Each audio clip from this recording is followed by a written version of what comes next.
So yun, abang-abang tayo dito. Gabi na, duty pa rin. Wala tayong pasahero mga parts. Ay. Kanina kasi umulan kaya hindi tayo nakakuha ng mga pasahero.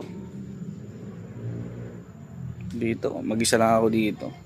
Dito ako sa may tindahan. Nakikitambay muna habang naghihintay ng booking. Ay.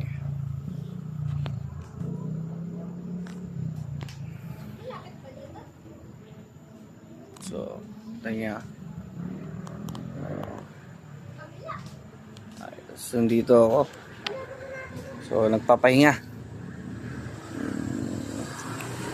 Buhay MC rider at saka delivery rider.